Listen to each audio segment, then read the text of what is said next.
Hi all, good morning, good evening. Welcome to the workshop on performance testing and JMeter interview questions exclusively provided by Isha Training Solutions. This is an initiative from Isha to help the IT professionals who are into performance testing and JMeter, and they want to progress in their career, they want to go for a job switch, or if they are into some other domain and they want to make a move to performance testing so that they can understand the value of performance testing, the brand value basically. And believe me guys, performance testing is a hot cake in the market. Okay, so coming to myself, my name is Chandra, and I have like 14 years of experience in performance testing and engineering. I've worked on different tools like JMeter, LoadRunner, NeoLoad, and application performance monitoring tools like Dynatrace, AppDynamics, New Relic. So just to mention. So we'll get started, guys. So let me start sharing my screen, everyone.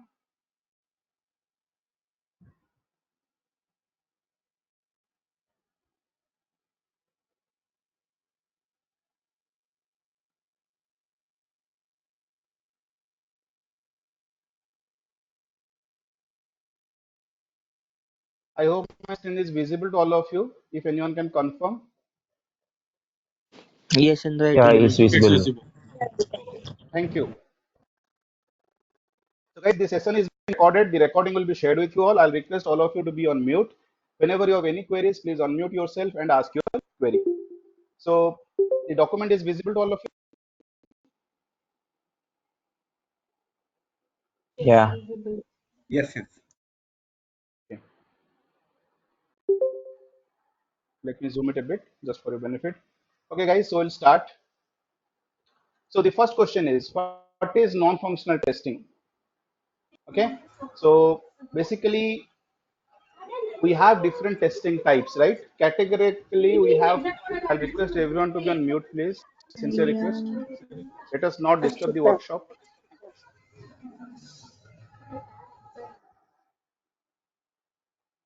So what is non-functional testing? So we have different categories of testing, right? Like functional testing, non-functional testing.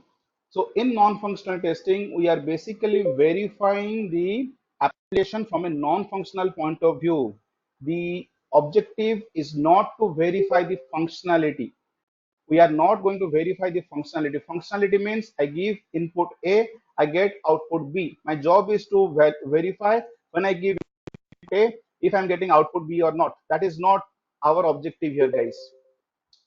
Functionality will be done by a different team. Our objective is to do non-functional testing. So in non-functional testing, our objective is to verify the non-functional requirements. Okay, so we'll go to the non-functional requirements. Then coming to what is the difference between functional and non-functional testing. Functional testing is basically a black box testing where we provide the different inputs to the application, right? We provide the inputs to the application, and we're verifying that based on the input, am I getting the expected output or not? However, in case of non-functional testing, we are going to verify the other aspects. So when I come to the non-functional testing types, I'll be explaining that. So our objective is not to do functional testing here. Our objective is to do non-functional testing. So basically the question 1, the question 2 and question 3, they will be interrelated to each other, guys. So whenever the interviewer asks you what is non-functional testing, you have to combine the answer. I'll tell you at the end. And then what are the different types of non-functional testing, guys? There are different types of non-functional testing like performance. Okay, then anyone?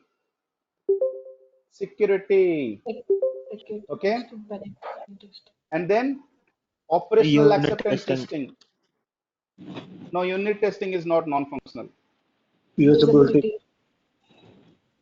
Okay, performance testing, security testing, operational acceptance testing. Okay, or we can also say site reliability testing. Then we have browser compatibility testing, guys. Okay, in a sincere request, everyone, please be on mute.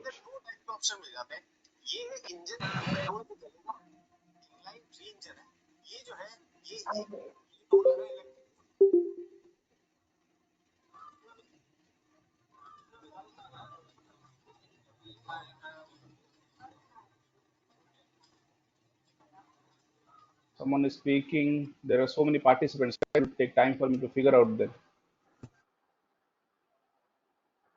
Okay. Venkatesh, can you please unmute? Okay, I have muted you.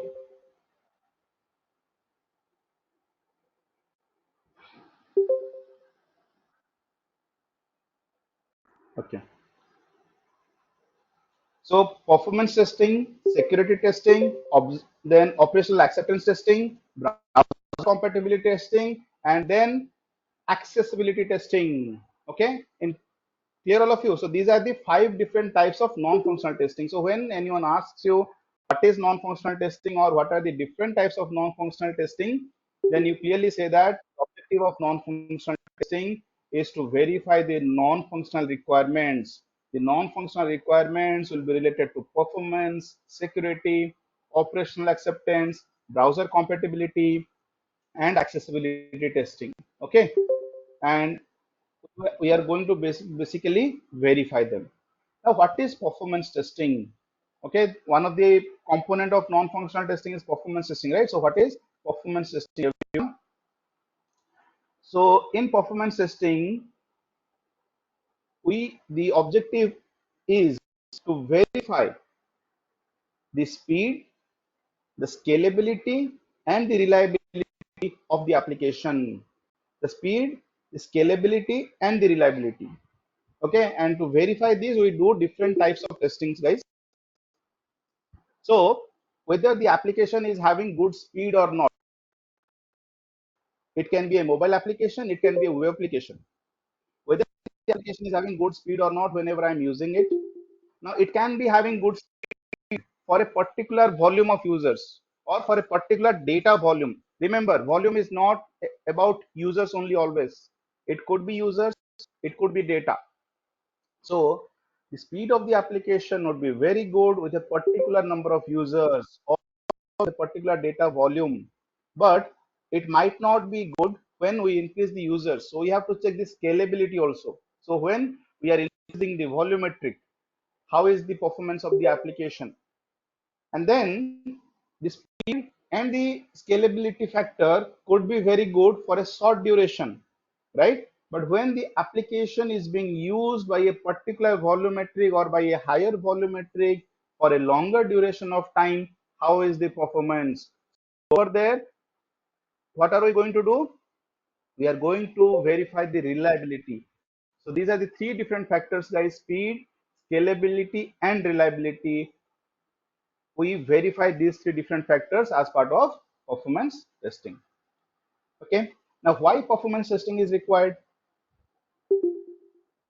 Because nowadays, guys, every application you take, any application you take with respect to any domains, I can give you some examples.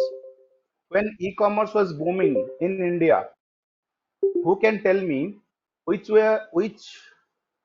applications were the leading market players, guys? Anyone can unmute? Amazon, Flipkart. Flipkart, Sorry. Amazon, Flipkart, Flipkart. Okay. Okay. Any other? Nike, Nike. Okay. Any other? India Mart. See, guys, the application name which I'm trying to hear, you all have forgot it. You know why? Because it has disappeared from our minds. Why? It did not meet up to its standards. Right? So, Snapdeal. Do you remember, guys? Everyone? Was there Yes, a application? Snapdeal, yes. Yeah. Is it existing now? No. No. Or even if it is existing, it does not have those many users. Right? Next, the first big billion day sale of Flipkart, the servers crashed, right? We have OTT platforms nowadays. Whenever we are trying to watch any, high profile game, the the applications are not able to cater to the number of users right?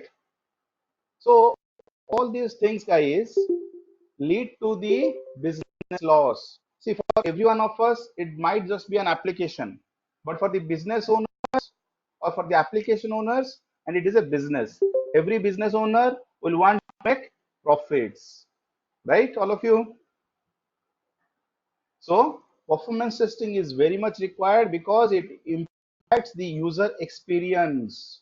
Our customer base, our end users will be impacted if the performance of our application is not good. That is why performance testing is very much required. Previously, in the projects, they were neglecting performance testing, but nowadays, due importance is given to performance testing. Next, guys. So, what are the different phases in performance testing lifecycle? The different phases in performance testing lifecycle is like requirement gathering. Okay, requirement gathering. Then test plan and design. Okay, test plan and design. Then test execution. Test execution. Okay, test results analysis. Test results analysis. And then test reporting.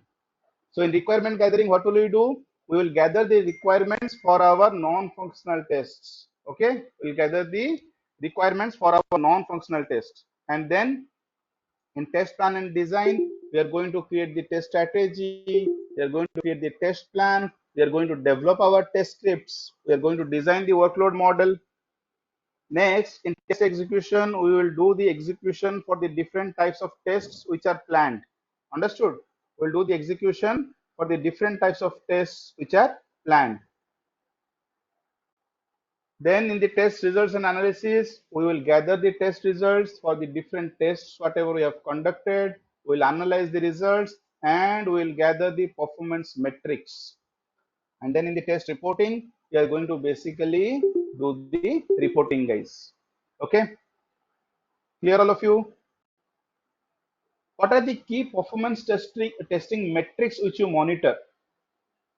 The key performance testing metrics are transaction response time, very, very important, guys. Transaction response time, the relationship between hits per second and throughput, the number of errors, whatever you are getting during your tests, okay, the number of users dropped during test, okay, which all transactions are breaching the SLA. So from the transaction response time, you will, okay, is there a query? If not, I'll request you to please go on mute.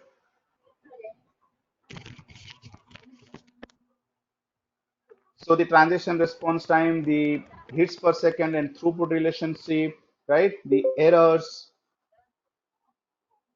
then which all transactions are breaching the SLA, the number of running users in your test. Okay, so all these different types of metrics from the client side. Then from the server side, guys, from the infrastructure point of view, we will the CPU utilization, the memory utilization, the disk utilization. So for that purpose, you need to have monitoring in place, right? So these are different key performance testing metrics which will monitor. What are non-functional requirements? So the requirements which we will get for our non-functional testing is known as non-functional requirements.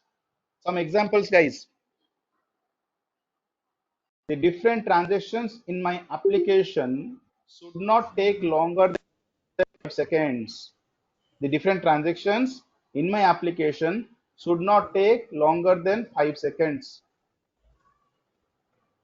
The TPS to be achieved is, let's say, 5 with 10 users. This is unrealistic number, I'm telling you. Means you will get the TPS, that is transactions per second with a particular number of user volumetric. Okay, that is another requirement. Clear all of you? Similarly, you will get like what is the desired CPU utilization, what is the acceptable error percentage, and when you get non-functional requirements, they will not be related to performance only, because guys, what did I tell you? Non-functional testing consists of performance, security, operational acceptance, then your browser compatibility, accessibility. So your requirements will be related to all these different types of tests. If you are responsible for performance testing only, you are going to gather, or you are going to group, or you are going to find out or filter out the performance testing requirements only. Clear? What are the different performance testing tools? So the performance testing tools can be categorized into open source and commercial, Right. guys. Okay, open sourced and commercial. I'll request everyone to mute, please. Whenever you have any queries, please unmute yourself. So the open source. Chandra, your voice is little bit latency. We have a little bit latency. It is getting So break. I think then you need to check your Yes, networks, please. For everyone else, is it for fine? everyone, your voice is breaking. Kind of Your echo. voice is breaking. Sorry. Kind of echo. Your voice is. It's fine for me. So in that case, yeah, I think all of you please go on mute. That should be fine. And whoever is experiencing latency, I think request to kindly check your network bandwidth. Okay. So coming to the different performance testing tools, we have the open source performance testing tools and the commercial performance testing. In open source, the market leading tool is JMeter. And then Gatling is another example of open source. Then we have LoadRunner in the commercial space. We have NeoLoad in the commercial space. Whenever tools, please try to know the name of the vendors also, guys. So who can tell me NeoLoad is a product of which company? Price Transient. and list. Price Neotis. and Taste. Very good. No, Neotis is the old company.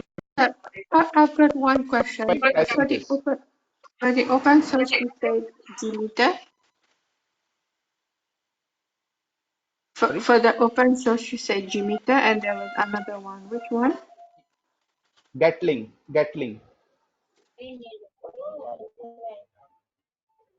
Okay, thank you. The another Gatling. Okay. Yeah. Okay. So then JMeter is a product of the Apache Software Foundation. Then next guy is very important question. How will you recommend? Guys, a sincere request. Please go on mute.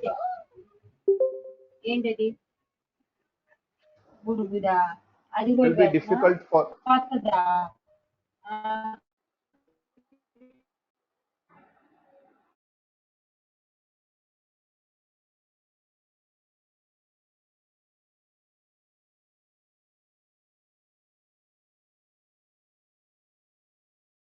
Okay, am I audible? I think it's audible, right? Yeah. So the next question is, guys, how will you recommend or decide the performance testing tool to be used?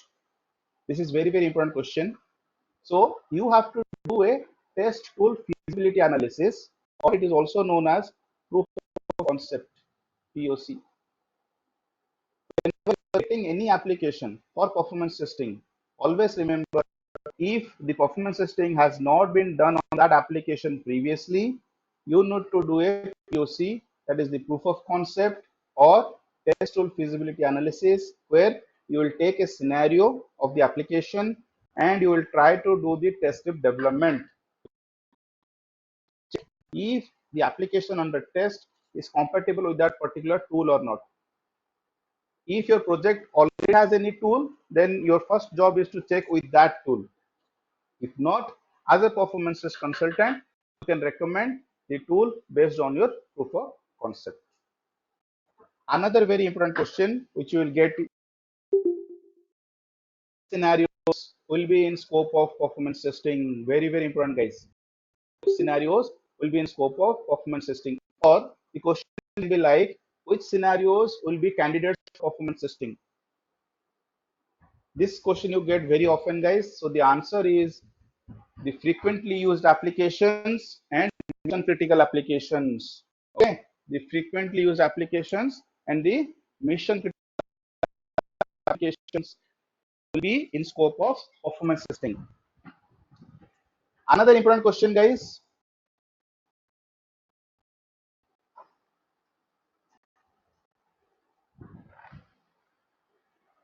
What is the Yes, yes, Chandra. So 80-20 actually, rule in performance testing? For Gatling, any language is required? So for Gatling, you will need some scripting knowledge. Okay. However, let us not deep dive into Gatling now because our scope is JMeter as part of this workshop. Okay. So coming to what is the 80-20 rule in performance testing and how does it apply to your test scenario? So what is 80-20 rule is basically 80% of the transactions, okay, 80% of the transactions come from 20% of the users, or 80% of the requests come from 20% of the users. Understood? So based on that, you will be deciding on the test scenarios. Remember, as a performance tester, you have to always discuss with business analysts, you have to always discuss with the business users to finalize your scope. Okay, and in the above I told you the frequently used and the mission critical. So what is frequently used? The scenarios which are going to be frequently used by the users, that is your frequently used. And mission critical, some transactions in the application are very much necessary for that application. For example, it is an e-commerce application, so the payments, the purchasing user flow should definitely work. Search product is not a mission critical from the application point of view. Search product is not mission critical, but it is frequently used, right? Many users will do the search product only, so that scope has to be definitely there. Okay, what are the common challenges in performance testing? So the common challenges in performance We have testing is to some get disturbances a from test. your voice. No voice clarity. From my side, I Yes, think yes. in that case you need to check your network, Yes, Chandra. Yes. because I have checked with others. No, no, No, Chandra, no, it's from no. your side. Our Voice is breaking. our Yeah, our side yes, yes. It's a our bit side disturbing, networks are Chandra. good.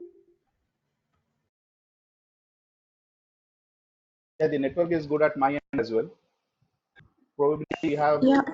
so But many in participants. between Tell your me. voice breaking, Chandra. Yes, I too face that issue. Like your voice is something like flickering in between.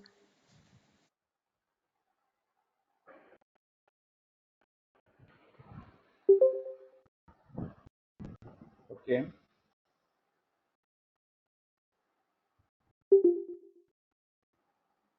one moment,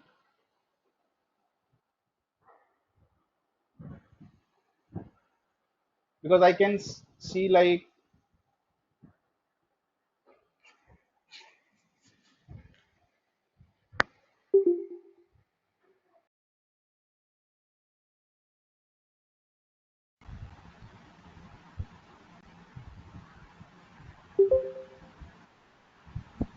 one moment. I am changing my audio device. Now it's better. Yeah, now it is good. Yeah.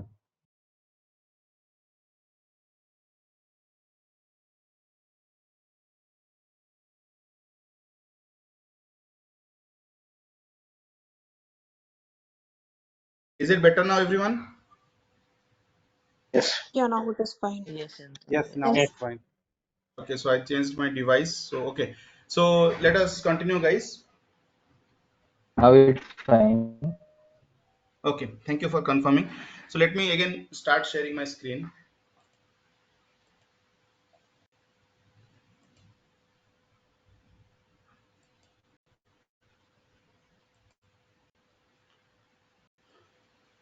Okay, I hope my screen should be visible to all of you, right? Okay. So the common challenges in performance testing is like the availability. Sorry. The common challenges in Right performance testing now, is like no. availability. No. Yeah, okay.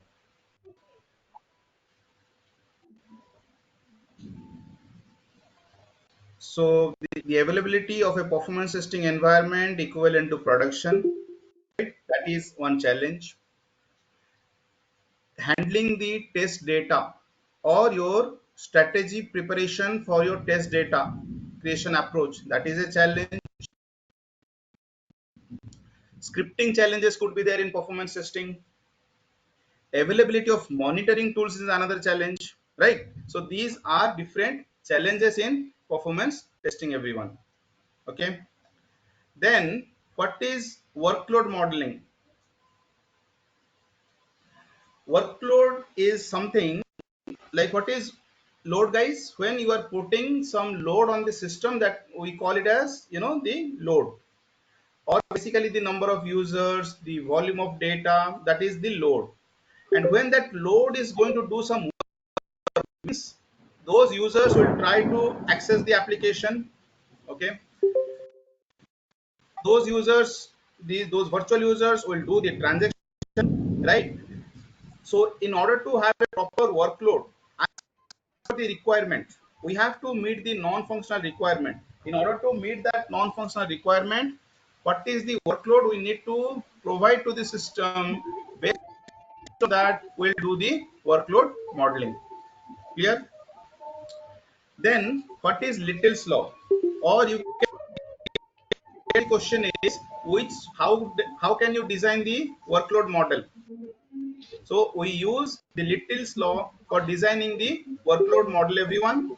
Little's law states that, Yeah, yeah. Oh, actually, uh, yeah, I I am unable to see your screen. Hello. I think it should be No, visible no, for others. we can able to see. You can So see, Simeon, sir. I am if you unable can to Yes. see It's it. visible. It's visible. visible. Yes, So it's visible. rejoin. It's visible. It might be issue with someone who has not visible. So yes, I have already shared my screen. So whoever is not able to view it, kindly check your application. Okay. So V is equal to TPS into or multiplied with RT, guys. Okay. V is nothing but number of virtual users. T is transactions per second. RT is response time. This is our Little's law. And what we do, we modify it a bit to find out the think time and pacing, right? This is the Little's law, using which we can do the workload model. So the next question is, what is think time, what is pacing? Okay, what is think time, what is pacing, everyone? Think time is nothing but the time whenever a real user, see, in performance testing, our objective is always to simulate the real user. Real user means the user who is using the application in production. Now, any user, when we start using the application, let's say we launch, then we do a login, then we do the next transaction. So between the transactions, whenever we do, there is always a delay, right? So there is a time delay between the transactions when the real user performs. We have to simulate the same thing in our testing as well. So the time delay between the transactions, okay, the time delay between the transactions is your think time. However, the time delay between the iterations, so one complete round of execution of your user flow, one round of execution, right? One round of execution of your user flow is your iteration. So the time delay between the iterations is your pacing time, guys, is your pacing. Okay, so time delay between transactions is think time, time delay between your iterations is pacing. What is the relationship between hits per second and throughput for a good performing application, they are directly proportional. Remember, guys, your hit per second and throughput is directly proportional for a good performing application. So what does that mean? During your test execution, if you find that increase in hits per second, your throughput is decreasing, or if with decrease in hits per second, your throughput is increasing, in that case, you have found a bottleneck, a performance issue you have found out. So basically, with increase in hits per second, your throughput should increase. With decrease in hits per second, your throughput should decrease. That is the ideal behavior. If you see a deviation in this behavior, then there is a performance issue, guys. Understood? Chandra, I have a Next, question over very here important question is related to the think time. Yeah. So think time we can maintain for the API as well, or only for the web application? yes, very good question. So for APIs also, it depends on the requirement. You will be given a requirement to achieve a particular TPS with a certain number of users. In order to achieve that TPS with a particular number of users, when you will calculate using Little's law, you will be able to know whether think time is required or not. Understood? Now, if you do not get any TPS and all, then in that case, you discuss with them. If they do not want any particular TPS and their target is to run the test with a particular number of users, then in that case, you might not need think time, because with those many number of users, you just want to know how much is your TPS. Understood? But if there is a requirement to achieve a particular TPS with a certain number of users, in that case, you have to calculate and you have to find out Okay, is thank think you. time or not. Understood? Yes, yes. Next, how do you determine the non-functional requirement? NFR, remember guys, NFR is nothing but non-functional requirement. So how do you determine the NFRs or volumetric? For a new application, there are different questions in this. One is NFR for new application. The another one is NFR for existing application. So first we'll go to the existing application, guys. So when we say about NFRs, basically we will be asking what is the average number of users, what is the peak load of users or peak number of users, what is the number of users, let's say 5 years down the line or 3 years down the line, right? So the business analysts and business users, they most of the times they will not be able to confirm you the number of users. Okay, at that time what you have to do, you you will not have the access to the production logs, so you have to suggest this to them that you need to analyze the production logs, check the usage of the application, check the number of users using the application for one complete year.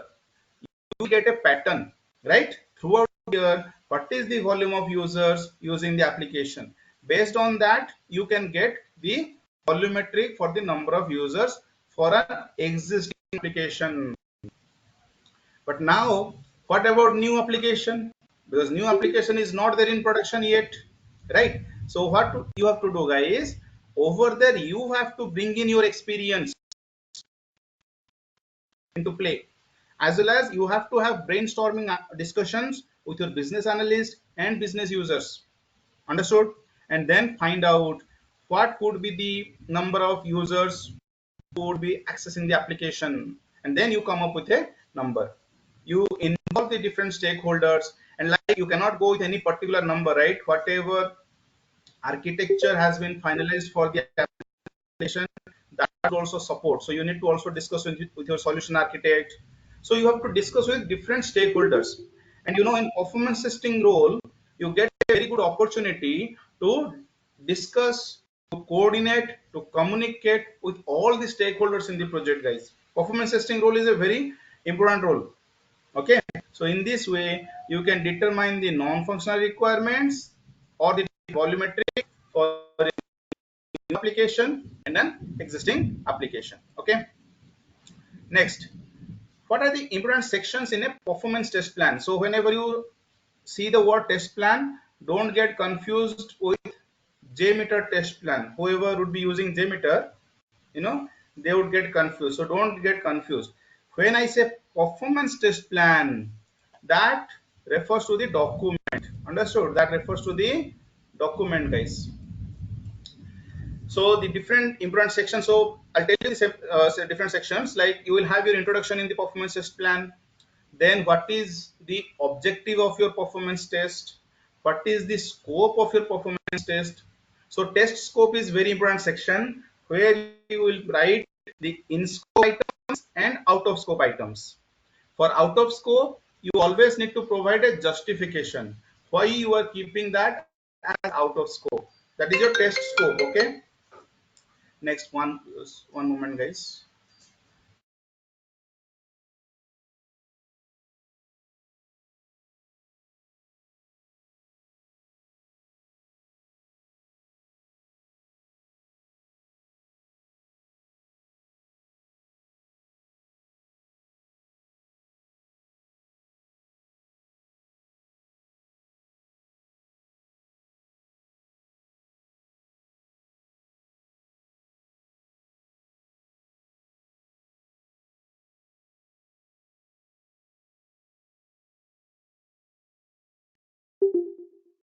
Okay, sorry guys. So the test scope, like in scope and out of scope, you have to define, and for out of scope, you need to provide the justification.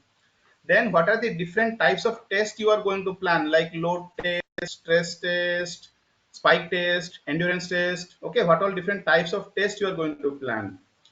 Then what is your approach for performance testing? Test approach. Then your test data approach. Okay, what is the test data approach? How are you going to create the test data? How much amount of test data, which all test data is required? That will contain in the test data approach. Next, your test environment details, where you have to provide the details of your production environment, the details of your performance test environment. And then the resume, the red log, the risks, assumptions, issues, dependencies. Okay, those you have to provide in the document. And then who all are the important stakeholders? Then in that you can provide the RACI metrics, like who is responsible, who is accountable, who will be consulted, who will be kept as informed. So that will be your RACI metrics. So remember this, if in your project there is already a performance test plan template available, you need to follow that template. If the template is not available, try to create a draft template and then get it reviewed, and going forward use that template. Okay, that is your performance test plan. Next, what is load test, what is stress test? Okay, and what is endurance test, what is spike test? Question number 20, 21, 23, 24. Let me first cover them. Load test means like application, guys, right? It will not be, means if I take the usage of my application for a particular year. Let me draw this. Okay, on the y-axis I have the number of users. Okay, in the y-axis I have the number of users, in the x-axis I have the time. Clear, all of you? In my load testing, my objective is to test the performance of the application with the average number of users, means throughout the year or for the most times of the year, what is the load which is there going to be on my application. So the profile, the execution profile will somewhat look like this, for example. Okay, this is my ramp up, right? This is my ramp up, guys. I call this as ramp up. Then this is steady state, this is ramp down, right?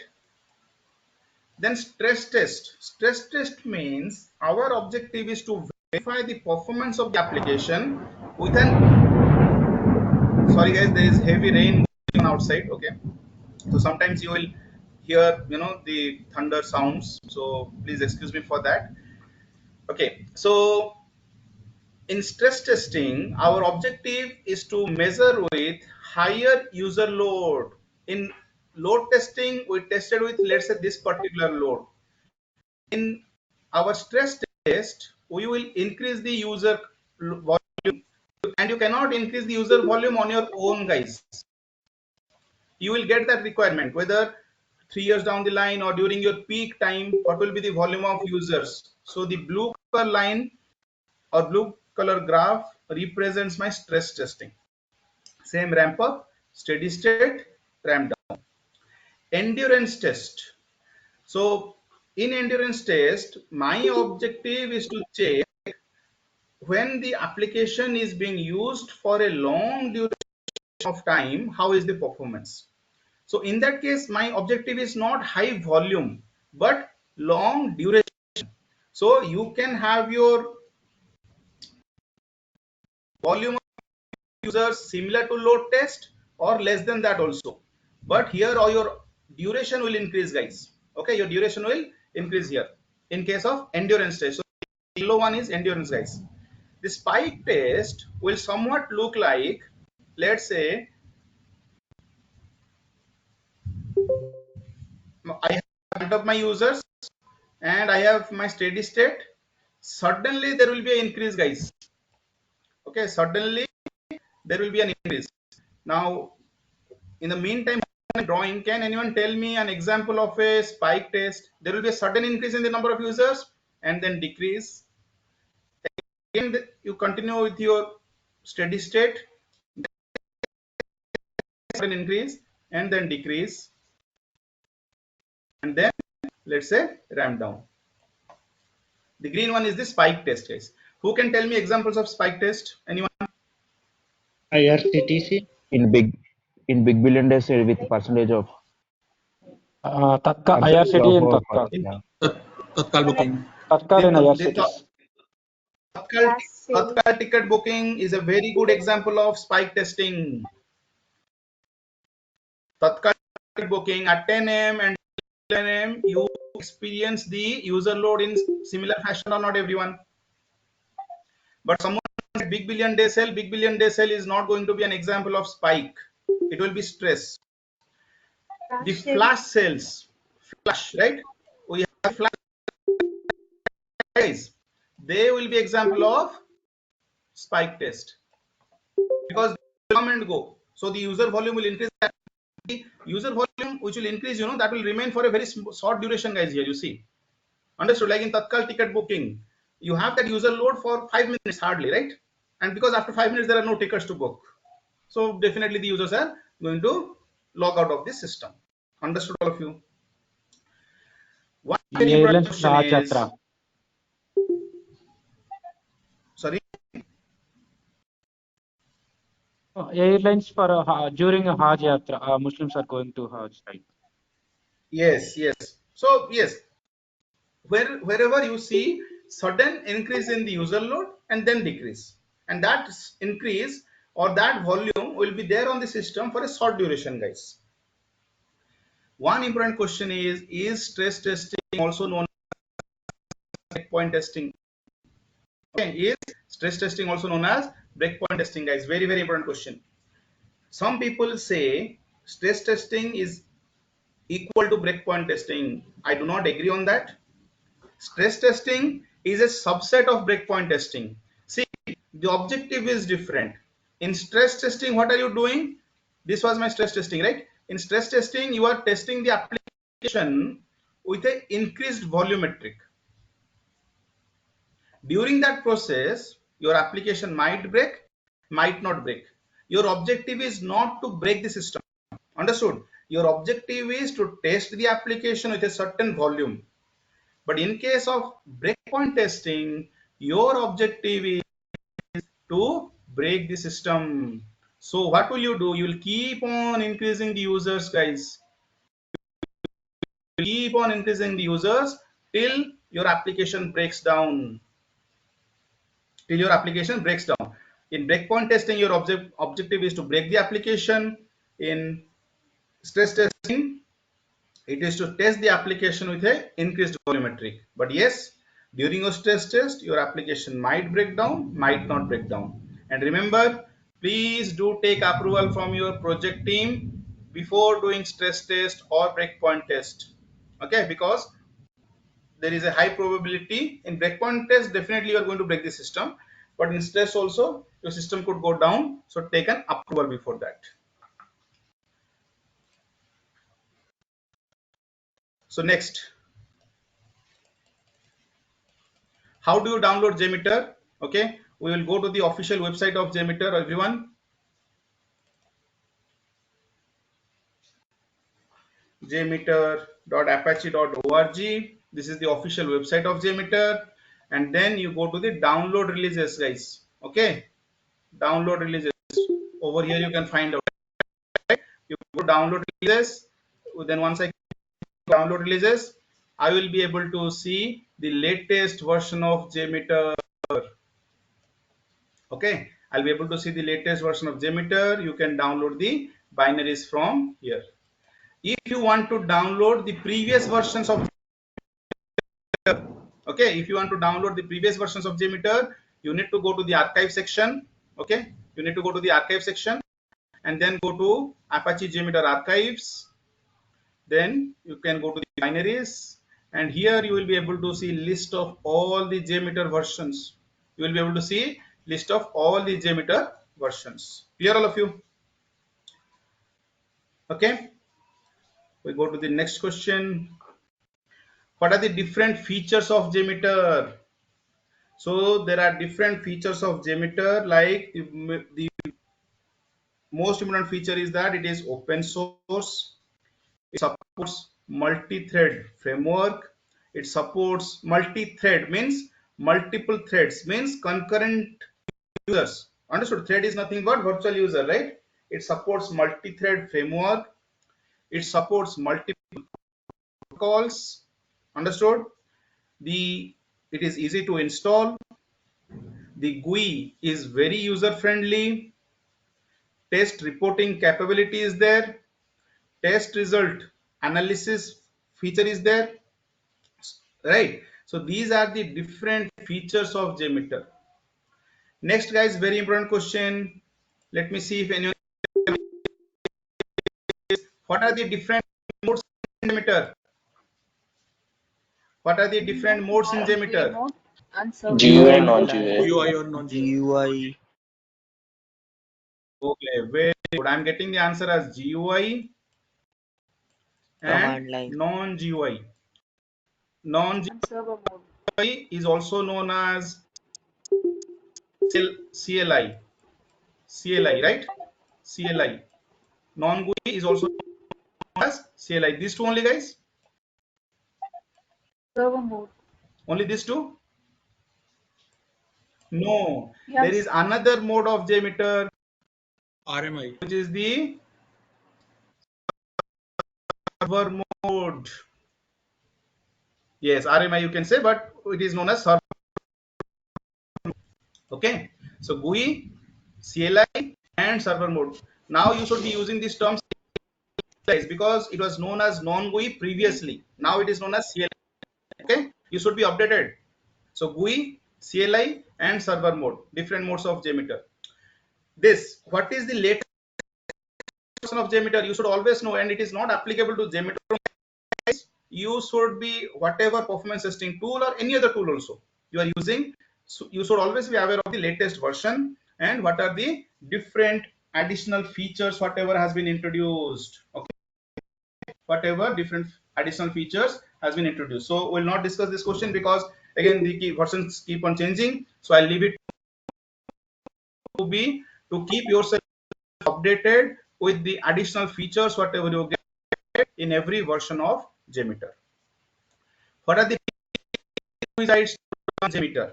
So JMeter is a performance testing tool on the Java programming language, right, guys? Java programming language. So Java is very much required in order to run JMeter. Now, what version of Java is required? It will depend on the version of JMeter you are using.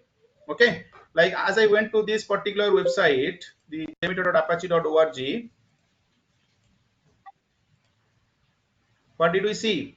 That the latest version 5.6.3 requires Java 8 and above. Okay, you need Java 8 and above. So Java should be installed on the system where you are trying to use JMeter. And whichever version of JMeter you are using, you should have the required Java version also installed on that particular system, guys.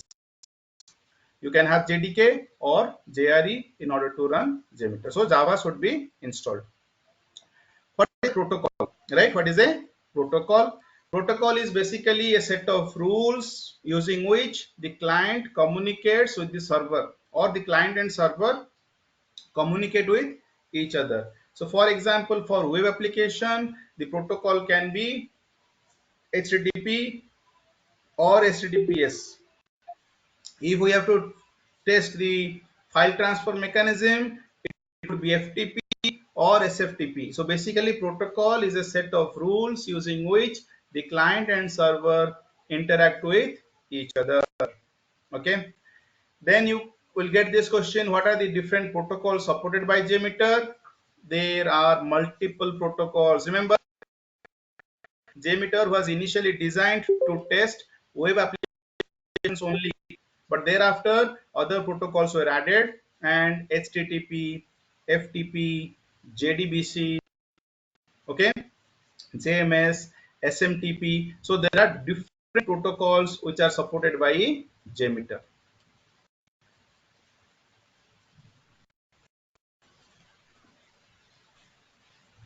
Then what are the different components? What are the different components of HTTP and HTTPS protocols? So you have request and you have response.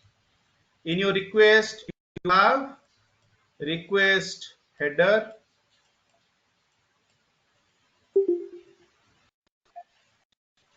right? And you have request body. The request body is optional, right? There are different types of request methods: get, post, put, patch, delete, and many others. But mostly we are going to deal with like get, post, put, delete, etc. Right? And then similarly, response will have your response header, right? Response body and response code, or the status code, guys. Status code, right? Status code. This request body is optional. Response body is also optional. Understood? So request header, response header, request body, response body, and the status code. There are different classes of status code: 1xx, 2xx, right? Means it can start with 1, it can start with 2, it can start with 3, it can start with 4, and it can start with 5. Okay, starting with 1, it is just information. 2 implies success, 3 implies redirection, 4 implies client side error, 5 implies server side error. Okay, will not go much into the details. This much information should be sufficient for you when you have to explain the different components of HTTP and HTTPS protocol. The name of HTTP is hypertext transfer protocol, guys, right? What is the bin and lib? Bin directory contains the binaries, lib directory contains the jar files, right? So if I go to the bin direct, okay, inside your root directory of JMeter, you will get the bin directory, you will get the lib.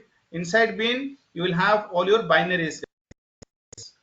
And then inside your lib, you see, you will have all your executable jar files or the libraries. Understood? So this question I have added because you should be knowing the significance of each and every directory or file inside JMeter.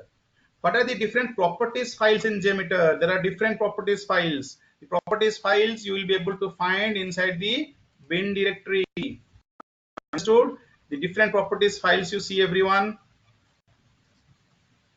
We have JMeter.properties, report generator properties, save service properties, properties, upgrade properties, and user properties. The properties of JMeter are all primarily defined in JMeter properties. If at an user level you want to define any property value, you can do that in the user properties. HTML report can be generated using JMeter, so it uses the report generator properties, right? So you have service, system properties, upgrade properties, etc. Okay, so these are the different properties in JMeter. Next guy is in JMeter, do not have the option to undo and redo, right? Normally when you install JMeter, you will not be able to see that feature to undo and redo. So you could get this question, how can you enable undo and redo in JMeter? Okay, so for that purpose, what we have to do, we have to update or edit the jmeter.properties file, guys. Jmeter.properties file. Understood? We have to do changes in the JMeter properties. Now, what all changes? Let us go to that. Okay, so I go to the JMeter properties. I'll open it, guys. So this is my JMeter properties. Okay, I will search for undo. I'll search for undo. See, guys, all of you, there is a undo history size. There is a property known as undo.history.size, and what is the value? It is 0, right? Because the bigger the value, guys, it will consume more memory, right? Now, if we change this value, like the number of undos you want, okay, the number of undos or redos you want to define, that you can do. Sir, your voice is breaking. Yeah, yes, Is it Chandra, we are next? It's facing breaking that from my issue side also. in between. So there are so many participants in the meeting, so please bear with us. Okay, and there is thunderstorm and rain as well at my end. It could be the problem. I'll request you to please bear with me because I've already changed my audio device and I took a confirmation from you, all right, that it was better. Okay, so coming to the changes, whatever we have to make, guys. Remember, whenever to update the jmeter.properties file, do not make the changes directly in the jmeter.properties. It is not recommended to make the changes in jmeter.properties. Always copy that particular section. Okay, what section you want to update, copy that, paste it to the user.properties. Okay, paste it to the user.properties at the end, for example. Then, and you see, guys, this is commented out, so remove the comment. Then only you, whatever value you provide, that will come into effect. And let's say you give 4 or 5, and then when you change it, please restart JMeter. Okay, please restart JMeter whenever you are changing your user.properties or JMeter. In order to bring the changes into effect, you need to restart JMeter, and when you make this change, you will be able to enable, undo, and redo in JMeter. Next, what is the use of JMeter root certificate, guys? So the JMeter root certificate used during the recording, right? During the script development process. Whenever we are going to record this, the root certificate will be required. What happens is, whenever you are trying to access any application, okay, whenever you are trying to access any application, forget JMeter, on your browser also, whenever you are trying to access any application, the server will check for a certificate, okay, to verify whether the necessary authorization and the necessary certificates are there in place in order to access the application. Whenever we are doing the recording, guys, right, what happens whenever we are doing the recording? My application is this one, for example, and this is my server, right? This is my server, this is my application. Normally when you open a browser and access the application, your request will directly go to the server and the response will come back, right? But when we are going to do the recording, we will have JMeter in between as a middleman, right? And the request will go to JMeter, from JMeter to server. Then from the response will come from server to JMeter, then JMeter to the browser, right? During the recording. Now, because from the JMeter, the request is going to the server. So who is facing the server, guys? JMeter. So JMeter has to produce the certificate to the server. That is why we need a valid JMeter root certificate. Many people are not able to answer this, guys. What is the use of JMeter root certificate? Everyone tells, okay, we need the JMeter root certificate. Why it is required? No one knows. Okay, next. What is the validity of JMeter root certificate? The default validity of JMeter root certificate is 7 days. 7 days. The JMeter root certificate will be used during recording only. Okay. After 7 days, you have it certificate and also install it on the browsers once again. Another very common question which we get: can we increase the validity of JMeter root certificate? Yes, we can increase the validity of JMeter root certificate. How can we do that? Again, in the jmeter.properties file. Okay. If I go to the jmeter.properties, let me check. You will check for a value called proxy. Okay, check for a proxy value. I go to that. And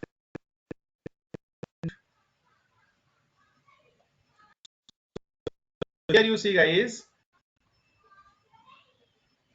there will be this particular property, proxy.certificate.validity. So this value is provided as, you see here, the default validity for certificate created by JMeter. This is 7 days. So again, you can change this value. You can give it 365 also, so that you can increase the validity of your root certificate. What is a proxy server in JMeter and how is it used? What is a proxy server in JMeter? How is it used? This is basically required for our recording purpose, guys. I was just explaining. We have our application,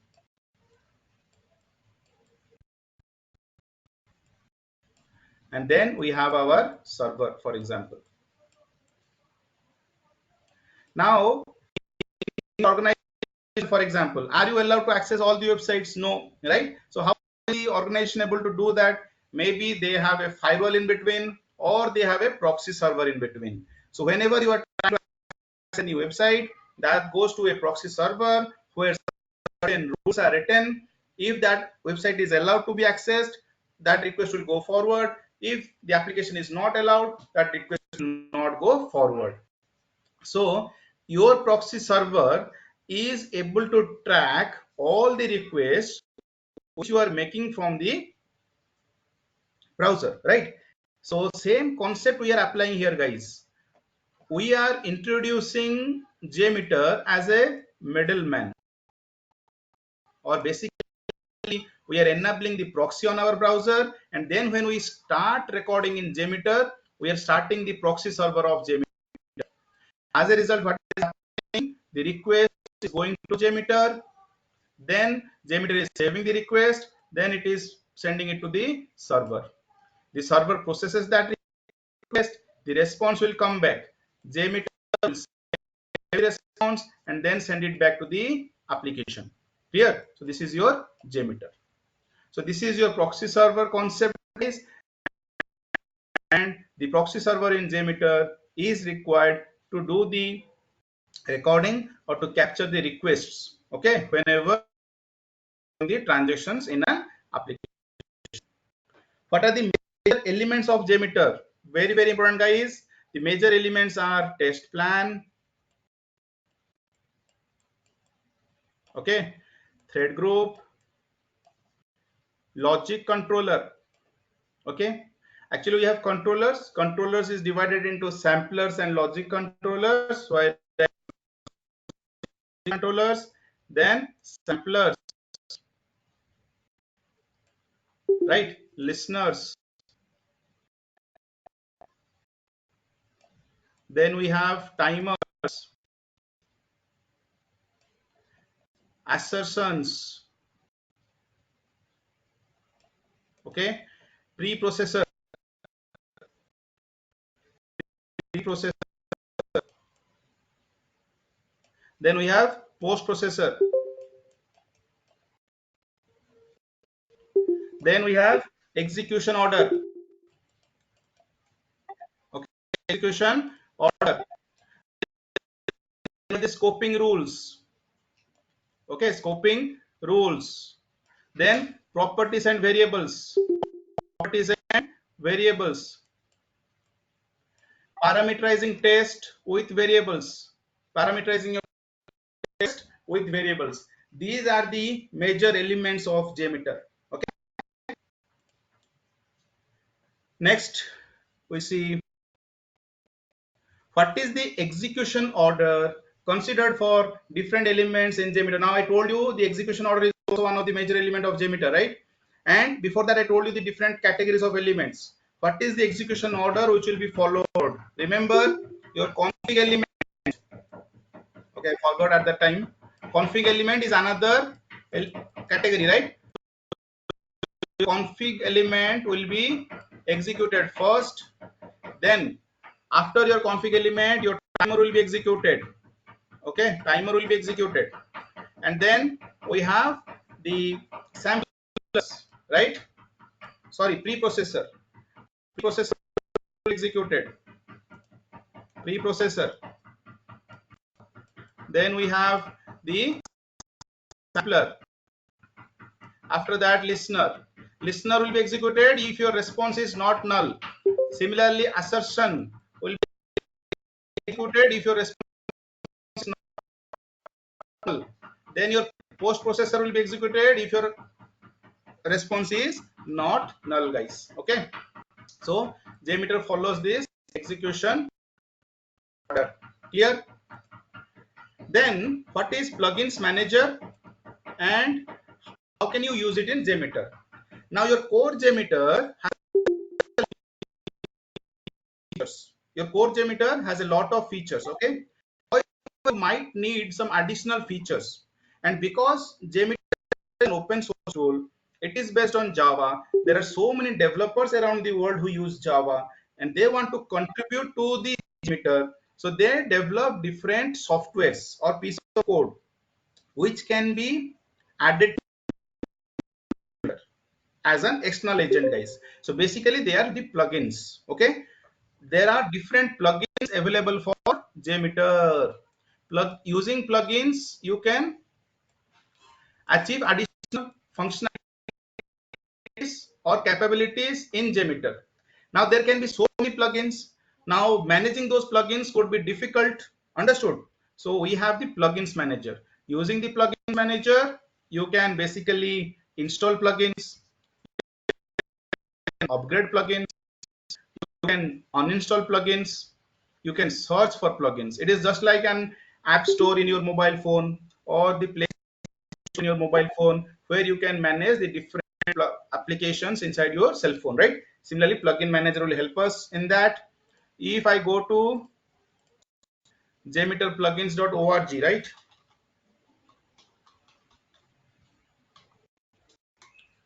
So you see here, you search for JMeter plugins manager, you will go to the, it will take you to this website, and in this website you will be able to find the jar file for your plugins manager, and you simply download the jar file, put it in the ext directory under directory and then restart twice. Then when you go to the options, you will be able to see the plugins manager. Okay, that is about plugins manager. What is the difference between GUI mode and non-GUI mode in JMeter, and when would you use each? JMeter has 3 different modes: GUI, CLI, and your server mode. Non-GUI is nothing but the CLI mode. So GUI mode should be used. So in GUI mode, you will be able to use the UI of JMeter. In CLI mode, you will not be able to view the UI of JMeter. You will simply be able to use it as a command tool. So GUI mode is used for test script development and test script debugging. Understood? For your execution, you should be using the CLI mode. Okay, for execution CLI mode. For test script development and test script debugging, you should be using the GUI mode. Should the execution be done using JMeter GUI mode? I just said that for execution you should be using CLI mode. So the answer is no. What is the command execution using JMeter CLI mode? The command is basically JMeter hyphen T, then the test plan name you will provide, right? Test plan name dot JMX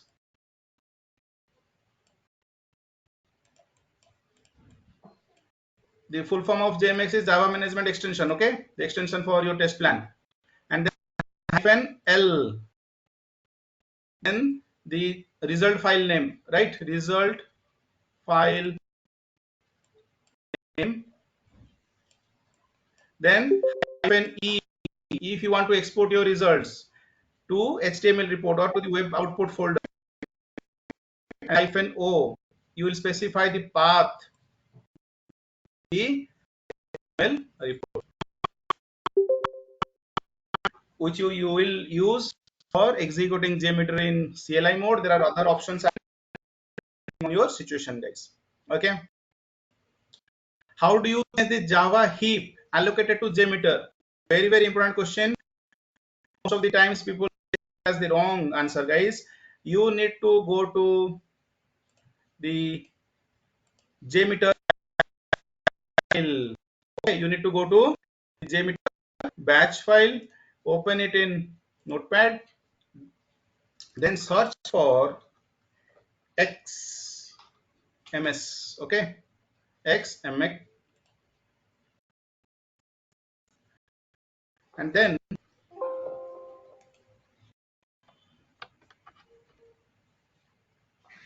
one moment, let me plug in my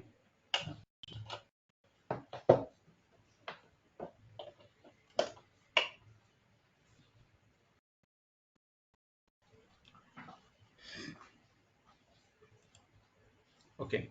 See this, guys. XMX is the minimum. 1G means 1 gigabyte. XMX is the maximum. This is also 1 gigabyte. So you need this maximum value. You should not only give it to 70 to 80% of your RAM size of your load generator machine. Okay. So please ensure before your execution you have allocated the right amount of heap to JMeter. Okay. So this is the change which you have to make. Then next question is, what is a thread group? How is it different from thread?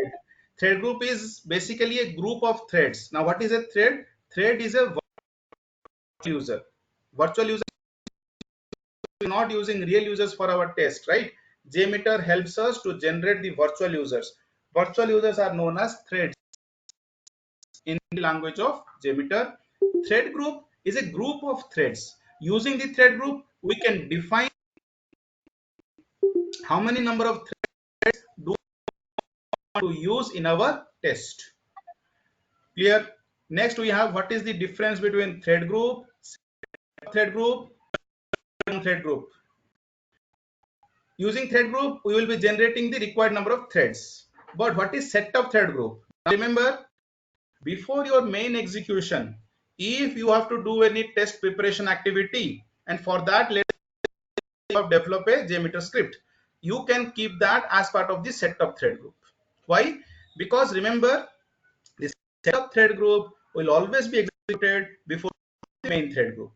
Okay, then after your execution is completed, let's say you have to do some database restore activity, or you have to reset some variables, or you want to do some activities after your test execution is completed, then you keep that as part of the tear down thread group. So your tear down thread group will always be executed after the execution of your main thread group.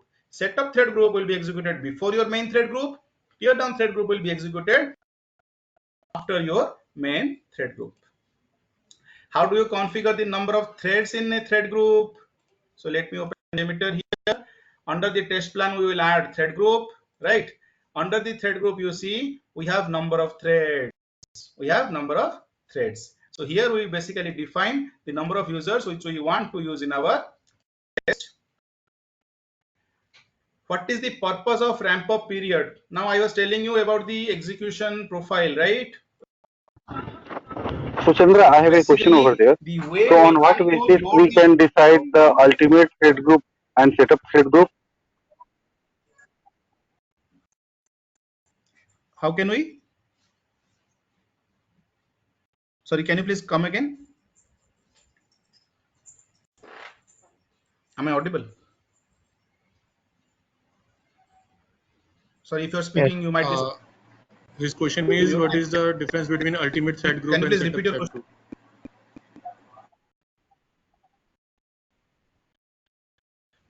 What is the difference between ultimate thread group and setup thread group? Okay. Your ultimate thread group comes as part of a plugin, right?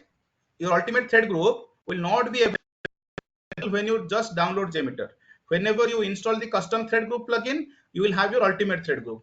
Your ultimate thread group is just an alternative to your core thread group. Okay. Using this thread group, whatever you will achieve, the same you can achieve ultimate thread group. The only thing is that it gives us some more features, some more capabilities. Understood? But setup thread group is different. Setup thread group will always execute before your main thread group or your ultimate thread group. Your actual execution will be defined in the thread group or ultimate thread group. Anyone you can use. Understood? Clear? Okay. So what I was saying is, what is the purpose of ramp up? Now, whenever we want to do the test, we will normally provide a ramp up so as to simulate the production behavior, and that ramp up period, like how many users you want to ramp up, right, in a certain duration. Let's say Yeah, I hi. want to ramp up 2 users. Seconds. Yeah, Tell, sorry to interrupt you. Yeah, Chandra, your voice is very much yeah, breaking. tell me. We cannot hear your sentence wholly. Like your words, main words are getting break, so we cannot understand what you're coming to say. It is very difficult to patch up all the words which are breaking, so we cannot completely understand the sentence. So I hope everyone face the same issue. I'm able to hear you Yeah. loud and clear. Yes. No, no, Like no. Sir, It's voice is breaking I'm Can ask completely. also others because I can hear you facing the loud. breaking Chandra, voice. your Yeah, voice is even breaking. I am also facing the same issue. It's breaking for me yeah, also. any alternative if you can do that could be helpful for us, everyone. I hope so because if some word is missing, that's okay, but we cannot even understand the whole sentence what you're saying. That much it is very bad. The network is. I hope. One moment. One moment. Yeah, you can check the chat also. Like everyone pings the same, so that's why I voice it out here to you.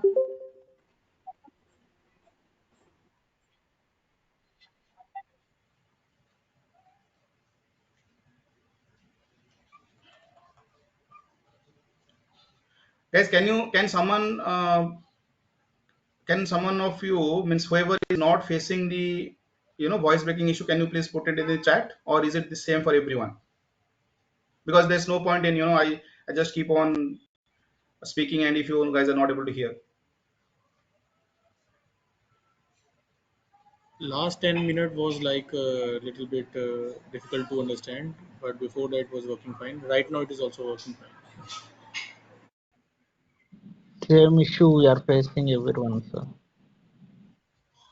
Okay, then sincere apologies from my side, guys, because at my end I think the network is fine. Probably it is due to the number of participants or something. I'll discuss with my team. Okay, clear all of you? Now it's clear, Chandra. Yeah, now it is fine. I think when you do the screen share, the problem arises. I hope so, Chandra. But we can try it once again by sharing it. Okay.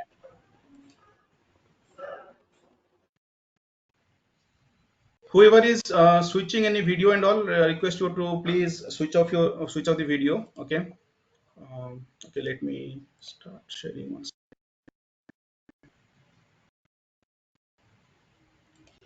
Is it?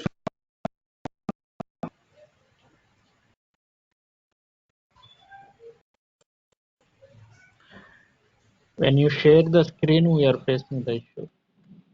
So I was Yeah, telling you about the purpose of next message. yeah. Now we are facing the same Is my issue, screen not Chandra. visible?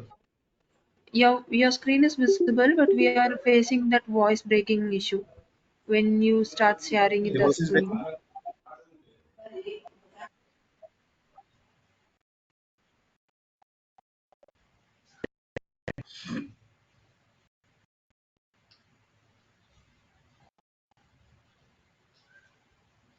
Give me a moment. I think we'll stop. Okay, I'll try to figure out what is the problem, and probably I'll discuss with my team, and we'll uh, schedule this workshop sometime later. Okay, Yes, that is good. because I think Yeah. whenever I'm sharing this screen, it could be the problem with the meeting application also. So okay, so we'll stop the session here. So thank you all for joining.